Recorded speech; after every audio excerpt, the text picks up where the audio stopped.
আল্লাহ তাআলার সাথে বান্দার সম্পর্ক হলো আবদিয়াতের সম্পর্ক। আল্লাহ আমাদের মুনিব, আমরা আল্লাহ তাআলার গোলাম। मैं दूर हो मजबूर हो ऐ सैयद आलम, मैं दूर हो मजबूर हो ऐ सैयद आलम, दीदार दिखाते नहीं आवाज सुना दो, दीदार दिखाते नहीं आवाज सुना दो। मैं सूरत यूसुफ को नहीं चाहने वाला, मैं सूरत यूसुफ को नहीं चाहने वाला, मैं कैसे के मानंद नहीं हूँ आशिक लैला, मैं कैसे के मानंद नहीं हूँ आशिक लैला,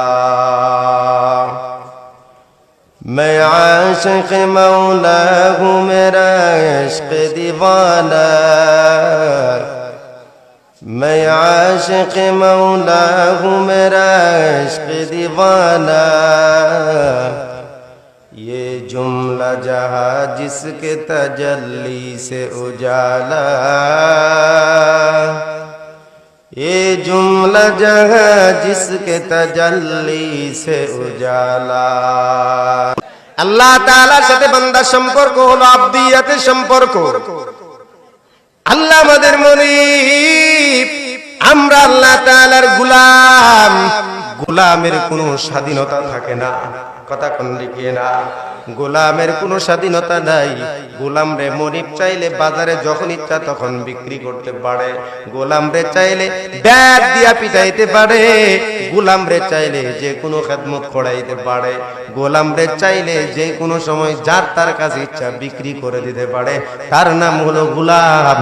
সুতরাং মুনিব যা করবে, মুনিবের কথায় কিন্তু গোলামের 100% রাজি থাকতে হয়।